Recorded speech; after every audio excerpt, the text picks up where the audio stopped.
Now that we have a better feel on how to visualize fractions, let's talk a little bit about fraction arithmetic and how we simplify expressions involving fractions. Multiplication is, in my opinion, the easiest one to remember because what you do is you simply multiply the numerators, multiply the denominators, then simplify if necessary. Now, this does imply that you have everything written as an improper fraction if needed. If you have a mixed number, you're going to have to convert it to an improper fraction first. So let's just take a look at an example of this. So if, for example, we had 2/3 times 1/2, 2 times 1 is 2, 3 times 2 is 6, 2/6 simplifies this to 1/3, that would be your final answer. Rules about negatives and positives still apply, so if you have a negative fraction multiplied by a positive fraction, your final result's going to be negative. And then you do always want to ask yourself, does this simplify? So is there anything that goes into both 10 and 27? In my opinion, no. So I think actually the final answer here would be negative 10/27 in this case. How'd that come? Well, 5 times 2 is 10, 9 times 3 is 27. It doesn't matter where you stick the negative, but you can only have it once. So if you have negative 10 over 27, that is the same thing as positive 10 over negative 27, or what is most conventionally done, which is just sort of stick the negative on the outside. What you don't want to do is distribute that negative to both the numerator and denominator, though, because a negative divided by a negative is a positive, so you don't want to do that. Similarly, if we have 11/13 times 2/9, 11 times 2 is 22. 13 times 9, that's not something I know off the top of my head, but I can do it to the side. 3 times 9 is 27. 9 times 1 is 9 plus 2. Looks like that is 117. As far as I know, there's nothing that goes into both of those numbers, so I think that is simplified as is. Before I move on, go ahead and try this last example yourself. 1/9 times 3/5. So multiply across the top. 1 times 3 is 3. 9 times 5 is 45. You want to ask yourself if there's anything that goes into both 3 and 45, and I believe both 3 does. So 3 divided by 3 is 1. 45 divided by 3 is 15. And your final answer would be 1/15. For dividing fractions, here you want to think pretty conceptually about what's going on. For multiplying, you also probably want to think conceptually. What you're really doing, for example, for 1/9 times 3/5, is you're taking 1/9 and you're dividing it further into 5 equal parts and then taking 3 of them. So that's really where that comes from, because 1/9 divided into 5 equal parts, for example, would be 1/45 each. Times 3, you end up with 3/45. So similarly, dividing fractions does actually have an idea behind it. So if, for example, you're doing 2 divided by 1/4, what you're doing is you're taking 2 wholes and dividing each of those into 1/4. Or, sorry, I just said that wrong. What you're doing is you are trying to figure out how many fourths fit into 2 holes. So in this case, each of those holes is divided into fourths, and in total, you've got 8 of those fourths fitting into those 2 holes. Now, that's a little bit hard to sometimes conceptually think about, so a simpler way to often go about doing it is you, instead of saying 2 divided by 1/4, you say 2 times the reciprocal, 4 over 1, to get you that there would be 8 fourths that fit into 2. So similarly, if you have 1 divided by 1/4 even, that's saying how many fourths fit into 1? Well, that's 1 times 4 over 1 to get you 4. 4 fourths fit into 1. And you can kind of just like keep going with this all day. If you say how many, well, I'll have plenty of examples here in a second, but to give you some concrete steps, what you're always going to do is keep, change, flip. So you always keep the first number or fraction the same, change the second from division to multiplication, and then flip the last. So the last one becomes its reciprocal. For multiplication, you don't have to worry about this. You just multiply across the top, multiply across the bottom. But for division, you're going to want to keep, change, flip. A note about this that I just did for the whole numbers, those are secretly over 1. So when it comes to that fraction multiplication, I had sort of done that part in my head and I really should have written it down. For example, you have 1 times 4 on the numerator times over 1 times 1 on the denominator to give you 4 over 1. That simplifies to 4. But let's take a look at some further examples here. So if, for example, I have 2/5, and it could even be phrased like this, divided by -3/7. Occasionally it's expressed as a fraction. Remember, fractions are division, so I would first rewrite this as 2/5 divided by -3/7. Then you want to keep the first number the same, change the second to multiplication, and then flip the last one. Keep, change, flip. So that's really asking how many -3/7 fit into 2/5. A little bit hard to visualize, but once you keep, change, flip, what you can just do is multiply across the top, -14, over, multiply across the bottom, 15, to give you -14/15. I'm going to actually just erase this to have a little bit more room to do these other additional examples, but this is also, if you notice, written under the pre-done examples here, so you should be able to still see it. For this next one, 4/5 divided by 3/4. First, pause this video and see if you can rearrange this as a multiplication problem before I keep going. That is asking how many 3/4 fit into 4/5, so you're going to rearrange that to be 4/5 times 4/3. Then you're going to want to multiply across the top, which is 16, multiply across the bottom, which is 15, to get you that is 16/15. For the next one, I'm going to change colors here just to differentiate. You're going to do a same deal. So keep the first one the same, change the second to multiplication, change the division symbol to multiplication, and then flip the last fraction. Now, if you want, you can sort of pre-simplify this a little bit, that if you notice, for example, that I've got a 4 and another 4, that will end up simplifying to make 1. So this will actually end up simplifying to -7/5, but I'm still going to show you even if you didn't notice that. So if I just kind of keep going without noticing that, -4 times 7 gets me -28. 5 times 4 gives me 20. Remember, you can't distribute the negative to both numbers. You just have to kind of commit to it being on the numerator, denominator, or on the outside. Then for -28 over 20, I noticed that for both of these, 4 goes into both numbers, so I end up with -7 over 5 as my final answer. For the last 3, I'm going to encourage you to pause the video and try them yourselves and then compare with what I get. So for the last one here, or not, sorry, not the last one, the third to last one here, so -3/4 divided by 3/5, that's going to become -3/4 times 5 over 3. So keep the first one the same, change the division to multiplication, flip the last one to be its reciprocal. -3 times 5 is -15, 4 times 3 is 12. Both the top and bottom are divisible by 3 to leave you with -5/4 as your final answer. Now, before you even do this kind of systematically, for this next one, if I have -7/9 divided by -7/9, what is anything divided by itself? Should be 1. And I could sort of confirm that systematically if I want. If I have -7/9 times, so keep, change, flip, I'm going to end up with negative times a negative is a positive 63 over 63, which is indeed 1.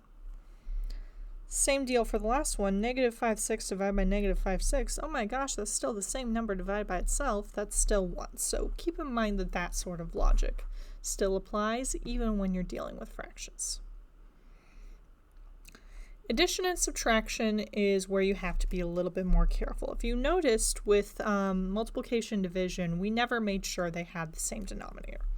For adding and subtracting, you need the same denominator. no matter what. It's not going to work if they don't have the same denominator. So you want to have the same denominator. Once you have the same denominator, you're going to just add or subtract the numerators and keep the denominator the same. So if they don't currently have the same denominator, you're going to want to find the least common denominator. This is where finding the least common multiple can be helpful, because that's a good way in order to find the least common denominator.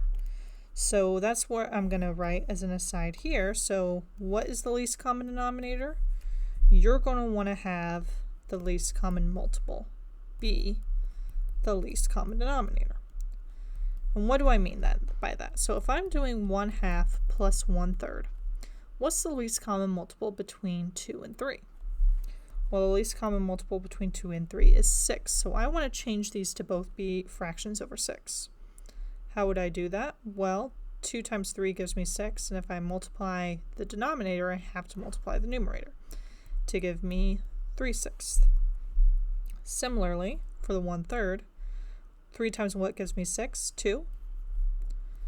So I'm going to multiply both the numerator and denominator by 2 to give me 2/6. 3/6 plus 2/6 leaves me with 5/6 as my final answer. Because I would do 2 plus 3 to give me 5, and you keep the over 6 the same. Because if you're thinking visually from the number line, that if I have something that's been broken up into 6 equal pieces, we're going to pretend I did that in one fell swoop, but if we have a 1/6, 1/6, 1/6, 1/6, 1/6, 1/6, 1, 2, 3, 4, 5, 6, if I take 2 of them and add it to 3 of them, then I will end up with a total of 5 of them. That's really the visual that's going on here.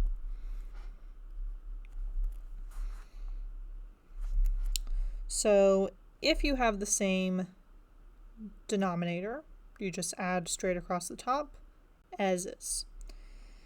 If you're doing addition, same thing if you're doing subtraction. And I don't know why these are showing up that way. I'm just going to do that there. So for addition, you're just adding across the top, keep the denominator same. Subtraction, subtract across the top to keep the denominator same. If they currently don't have the same denominator, you're going to have to convert them. So what happened in these second two examples here?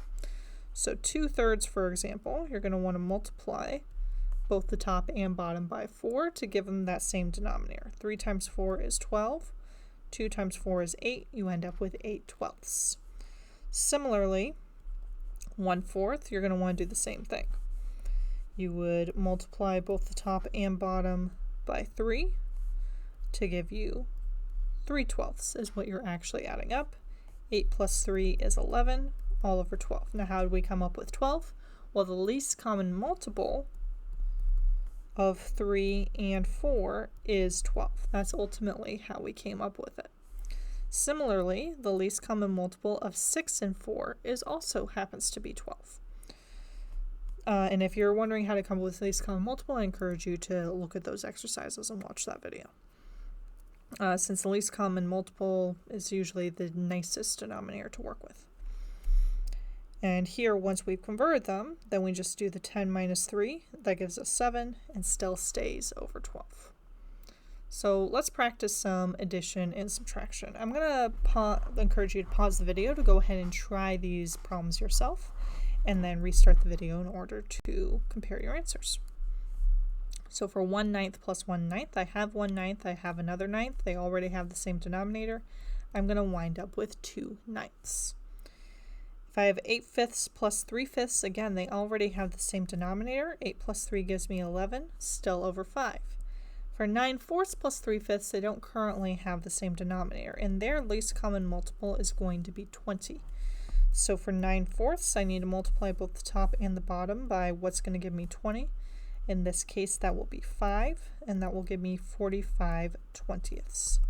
Similarly, for 3/5, I want to multiply both the numerator and denominator by what's going to give me 20. In this case, that would be 4, so I will have 12/20. Then I want to add 45 twentieths plus 12 twentieths. Now that they have the same denominator, I can just only add their numerators. 45 plus 12, that's going to give me 57 over 20. Then I might want to ask myself if there's anything that goes into both. 57's not even, so 2 doesn't go in, 5 doesn't go into it. So there doesn't actually appear to be anything that they have in common. So 57 twentieths is my final simplified answer. For subtraction, similar sort of deal. So go ahead and pause the video to try this yourself and then compare with what we get. So 7/13 minus 3/13. If I have 7/13 and I take away 3, I'm going to be left with 4/13. It might help for these addition and subtraction problems to think of the denominator also almost as like a unit. So it's really like 13ths as kind of like feet or something like that. You're really just paying attention to the numerator in order to do that addition and subtraction. Similarly, 7/10 minus 1/10 is going to leave me with 6/10. But here, since they're both even, I should be thinking this is going to simplify. So I'm going to divide both the top and bottom by 2 to leave me with 3/5 as the final simplified answer. For this next one, 4/5 minus 3/5, again, they're already the same denominator, so I can just subtract straight across the top to leave me with 1/5. And again, think about the visual of what's going on. So if I have a whole bunch of fifths,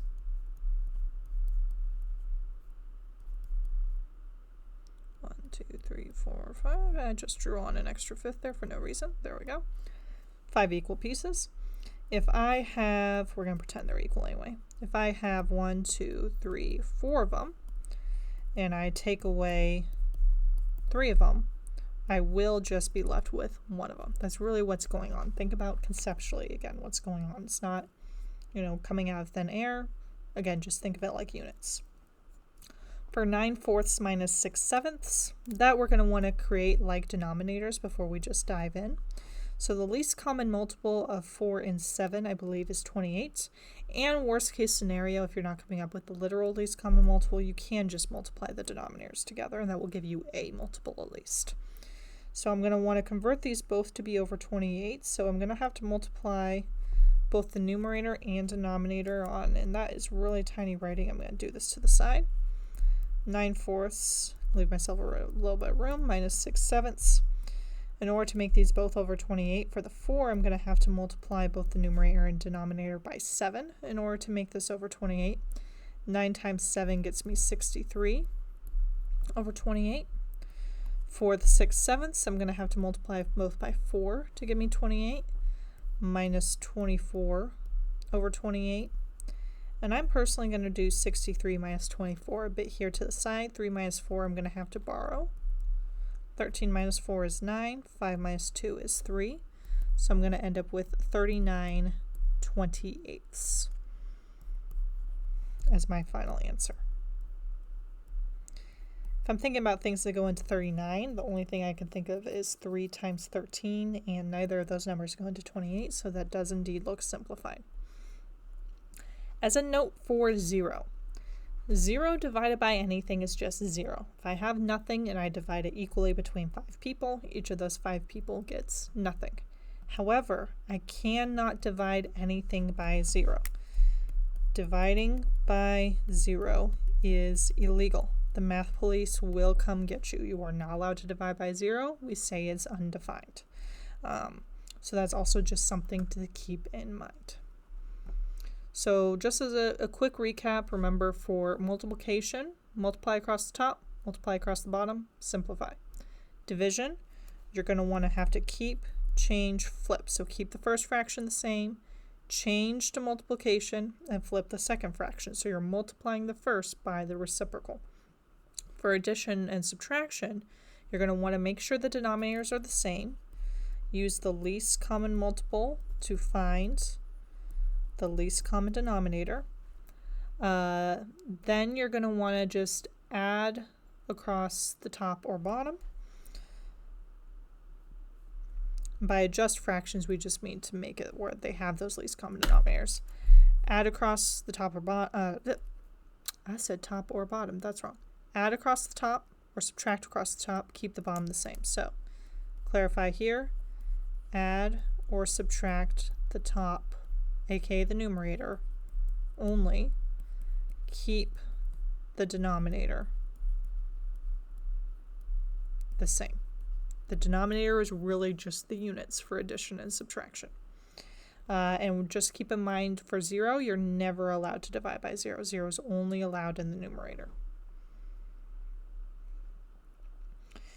Order of operations still applies with fractions. So you still want to tackle any parentheses, then you want to do any exponents, then any multiplication, division, then any addition, subtraction. So let's take a good example. Look at a good example.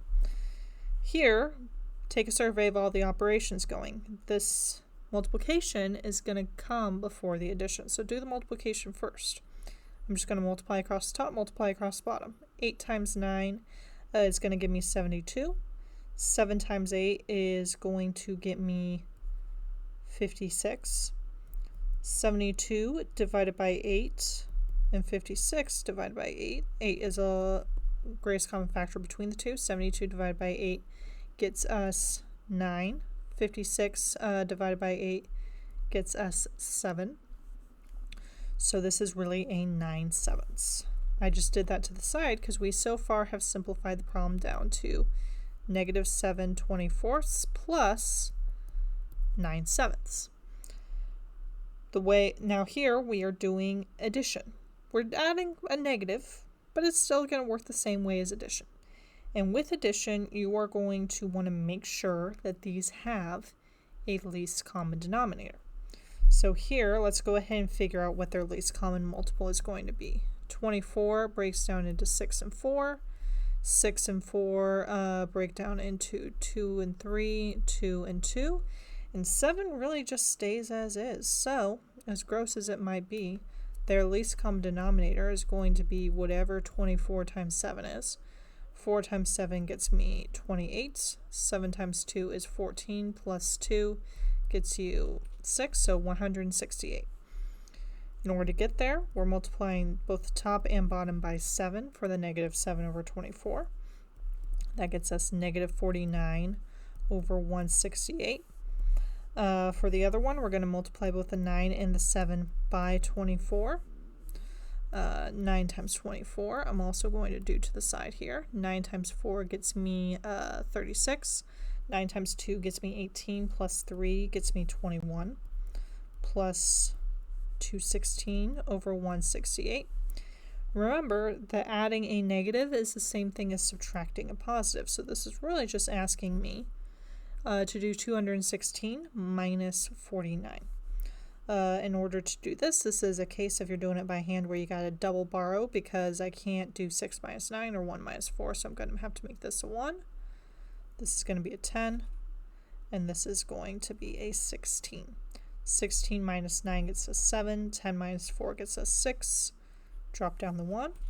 This will be 167/168 as our final answer. But just to recap on those steps, you're still following order of operations. You want to do the multiplication first. You probably could have saved a little bit of time with the multiplication by noticing that they had those 8s in common, so it will simplify to 9/7. Then you're going to do the addition or subtraction. You do have to get a least common denominator. In this case, their least common multiple was just multiplying them by each other. And then same rules about how positives and negatives work still apply, so adding a negative is the same thing as subtracting a positive. Let's go ahead and take a look at another example here. So here, in terms of order of operations, what do we want to tackle first? We want to tackle those parentheses first.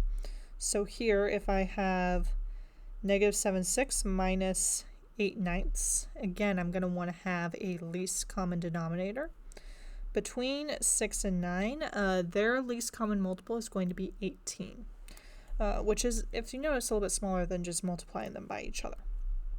So here, for that least common multiple, I'm going to want to multiply the first one by 3 to give us 18. So that's going to be -21/18. And then the second one, you're going to want to multiply by 2. So that's going to get us minus 16 over 18. All being multiplied by 8/7. When I have a negative minus a positive, keep in mind that is the same thing as adding a negative. So this is really just asking me to add negative 21 plus negative 16. That's going to get me negative 37 over 18. We're multiplying that by 8/7 now that we have simplified that parenthesis. Then we're just going to multiply across the top. So I'm going to do that multiplication to the side and multiply across the bottom. I'm going to do that multiplication to the side. 8 times 7 gets us 56. 8 times 3 is 24 plus 5 is 29. 8 times 7 is 56. Carry the 5. 7 times 1 is 7 plus 5 gets us 12. So that will end up with negative 296 over 126. Since this is where they're both even, that does tell me this does likely simplify. So I'm just going to start with dividing both of these by 2. So for negative 296 divided by 2, I can either do that in my head by approximating 300 divided by 2 is going to give me 158, and then subtract 2 from that. So I'm going to predict this should be 148. Or I can just do this off to the side. So 2 goes into 2 one time. 2 times 2 is 2. Minus 2 is just 0. So you're just going to drop down the 9, drop down the 6. 2 goes into 9 4 times. 4 times 2 is 8. 9 minus 8 is 1. Drop down the 6. 2 times 2 goes into 16 8 times. So that gets me negative 148 over 2 goes into 126 63 times. And then negative 148 over 63, I am pretty sure they have no common factors, so that is it. And you can always double check on a calculator by educatedly guessing and checking by dividing numbers to see if there's anything else that goes in, but the reason why I don't think there is negative 148. That's even, for example, and the digits do not add to something divisible by 3, so I know it's not divisible by 3. 63 I know is divisible by 3, and that specifically 7 times 9 is 63, so I know that 2 and a lot of other things that go into 148 don't go into 63, so it cannot be simplified further. For this last one, again, you're going to want to work in order of operations. So go ahead and pause your video to try this last one to put together your knowledge of fractions and order of operations. So here, order of operations wise, I'm going to first want to tackle the 5 plus 6 is going to give me 11 times, order of operations wise, the 21 minus 1 will give me 20, all over 8 squared minus 42. Then I'm going to want to keep going now that I've tackled the parentheses to tackle the exponent. So I'll have 11 times 20 over 64 minus 42. Then I'm going to want to tackle the multiplication. So 11 times 20, I can do that to the side, or I can think that it'll be like 20 times 10 plus an extra 20. 1 times 0, 0. 1 times 2 is 2. 1 times 0, 0. 1 times 2 is 2. So that's going to get me 220.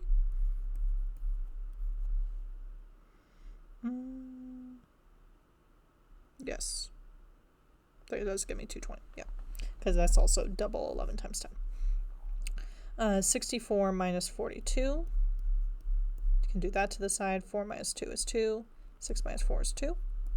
And then here it's already sticking out to me that I can simplify this further because these should both be divisible by 22. 220 divided by 22 will give me 10. 22 divided by 22 will give me 1, so this was really just a fancy way of saying 10. So here, keep in mind that that big old fraction bar here, that's sort of functioning like a parenthesis where you want to totally simplify the top, totally simplify the bottom, then put it all together.